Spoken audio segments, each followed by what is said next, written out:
and it keeps getting funnier every single time I see it. I can see the attraction for you.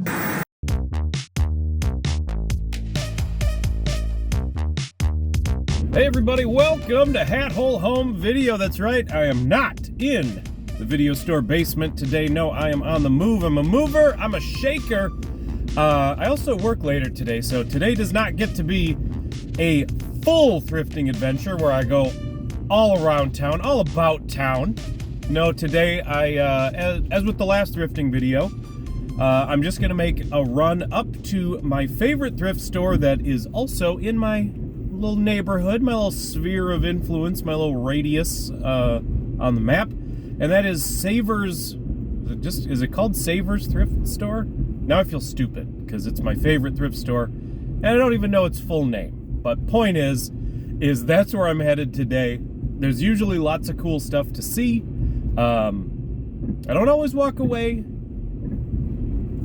hands full of treasures, but there's usually stuff to see. So, without further ado, let's take ourselves along. Maybe not all of you like this. Maybe not all of you like this. But I like to do little travel montages, little musical, put a little music in the background. Oh, God. And, let you see part of the journey. Because it's not about the destination. I mean, here it is about the destination. Because we want to get to the damn thrift store, right? But sometimes it's about taking the scenic route. So we are going to take the scenic route to Savers and just sit back and relax. And if you don't like it, just click ahead. Just scrub through the video, find where I get to the thrift store. But if you like it, you can just chill out, relax, and take a little drive through the third ring suburbs with yours truly. All right, let's go.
We did it! We are here at the Savers Thrift Superstore. I knew I was getting the name wrong. Let's get inside. First up, we got some toys to look through. We got, a giant New Kids on the Block poster puzzle. So many things coming together there. And then we got some cooties. Don't forget to get your cooties shots. I don't know what era these ones are from. They look maybe 90s, but they don't look like the 80s ones. And then we got Muppet Babies. Little Muppet Babies Pubble. Muppet Babies Pubble. 60 pieces. Too much for me. Too much for me. Now, whose feet are these? Can you guess? Whose feet are those? It's Alf. That's right. Alf makes his triumphant return to the thrifting videos. Every once in a while you run across these guys. They're generally in pretty good shape because I get the feeling they kind of all got bought during that Alf craze of the 80s, and they've just kind of been hanging out ever since. Now, this guy's been around the block a few times. This raisin looks like he had a hard night. Oh, can I get a ibuprofen, please? My raisins are killing me. Yeah, I think this was from a carnival. I had one just like this when I was a kid. And we got the Speak and Spell, vintage Speak and Spell. I didn't have one of these, but I knew people that had them.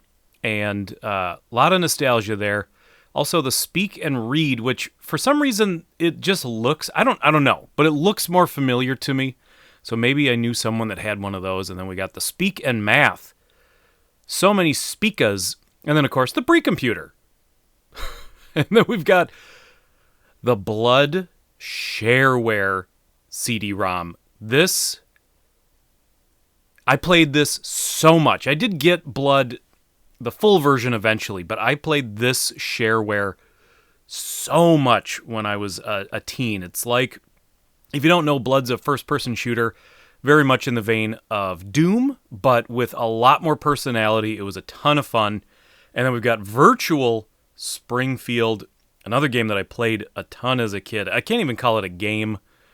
And I guess I wasn't even a kid. I was in high school, I think, when this came out. But it was kind of an experience, like a 3D move around the town, and, you know, funny things would happen. And then the dancing baby. Ally McBeal fans, get out your CD players. It's basically just Hooked on a Feeling over and over and over again. That baby was a big deal for a little while. Love it.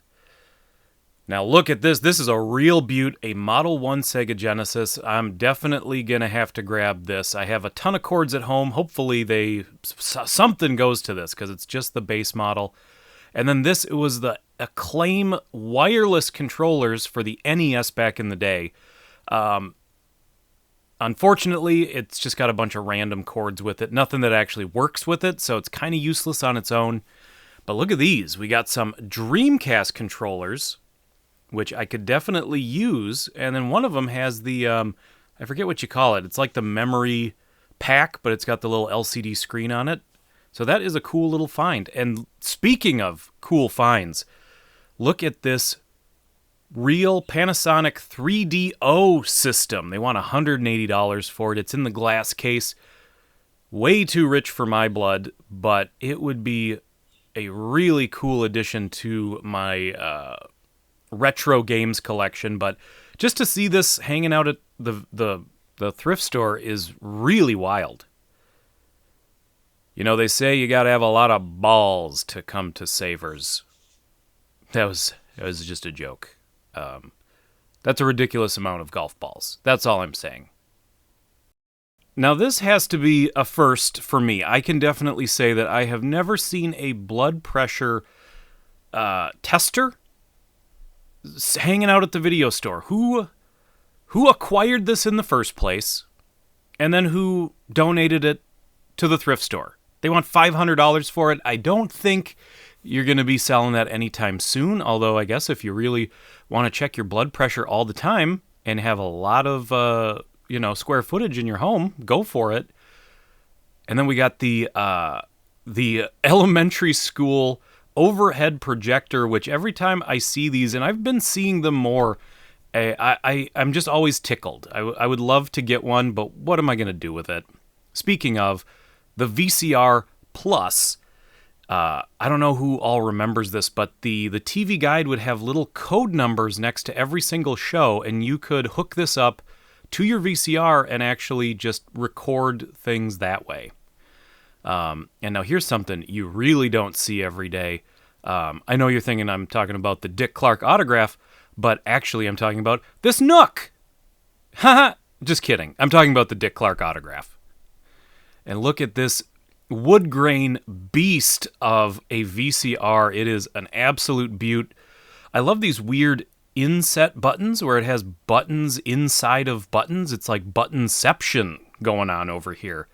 Very cool. I love the look, the old retro feel, and it weighs about 1,000 pounds. There's the model number for those who are interested. VT34A. A lot of old connectors on the back. It's an old beast. She's been, she's an old warhorse, I'll tell you that. And more wood grain madness. Hashtag wood grain madness. We got a beautiful old AM/FM receiver and 8-track player. Just a sweet old beauty. I love the lights to pick the 8-track, the track that you're playing, those red lights. It's really cool. And rounding out the wood grain trilogy is this honker of an 8-track player. Once again, just a beast. And this is a really oddball little thing. The Kodak Ectographic. I looked it up when I got home. It's basically a slide projector, but it can project onto this little screen instead of projecting onto the wall. I think it can do both. But then it also has, see, there's the little, I think the projector lens, but it can also record audio. So you can, I think, set up, you can record, the slides can be going on a timer, and then you record and sort of have a little PowerPoint presentation you can just play. And then we got this beautiful little VCR, a VCR that would have been part of a camcorder setup. You'd have to lug this around, slung over your shoulder in this handy-dandy carry bag, and then had your camcorder plugged into it. Back in the day, camcorders were just a whole big mess, but they were awesome. And then you got this, I think, relatively modern, within the last 20 years, I guess. That's how old I am now. Anything that's like within 20 years, I'm like, yeah, it's pretty modern. But it's a VHS copy, dual deck VCR, so it's for copying VHS tapes, and it looks like somebody was using it in some sort of at least semi-professional setup with the labels that they've got on it. And this is a beautiful high-end SVHS VCR. Unfortunately, it had some issues. It wouldn't feed tapes. It had issues, but on the surface, it is beautiful. I was all ready to buy it, but it was sad to say it's an empty shell of what it once was. But man, is it a beauty! Right here, in case anyone's interested, I like to show the back of some of this stuff. It's the HSU65 Mitsubishi, for anyone that wants to go look it up on eBay. And then this I thought was going to be a little like a high 8 VCR or something, but it turns out it's actually tape storage. It's like, see, it says 35 gigabyte on that tape. So it's actually, it's data storage on tapes, which I think might still go on a little bit, but back in the day it was a little more common. Used to see that you could record, actually in Japan, you could record NES games onto cassettes, and they would come on cassettes, some of them. So it's not, it's a format that has been around for a long time. And then, of course, we got our, what do you call it? Oscilloscope, I think is what it's called. I don't know what it does. I don't know what any of these buttons are. I figured out that I could make it do this, and that's all I could get it to do. But that's still kind of cool. What do I know? I'm an idiot. There you go, everybody. That was just a quick little Savers run. Lots of cool stuff to see. I'm not going to lie, I did walk away with quite a few things. I grabbed Alf, and I grabbed the Sega Genesis and the Dreamcast controllers. I grabbed the Blood shareware. I grabbed Virtual Springfield. Today was a little bit more of an expensive day at Savers than I'm used to. Usually I spend a few bucks on a couple things. Couple VHS tapes maybe, but yeah, well worth it. Very cool. So yeah, there you go, everybody. thank you so much for watching and supporting the channel. Thank you to the patrons. Thank you to the blinding supernova sun in my face. Thank you to the likers, the lurkers, the commenters, everybody that comes here and wants to have a good time and enjoy the channel. Thank you so much. If you haven't, please subscribe, please hit like, please comment, make friends down in the comments. And I will see you all next time, because you know that whether you are a dirty dog sleeping in the sun or an alley rat eating up the night, that you are always welcome here at Hat Hole Home Video. Bye-bye.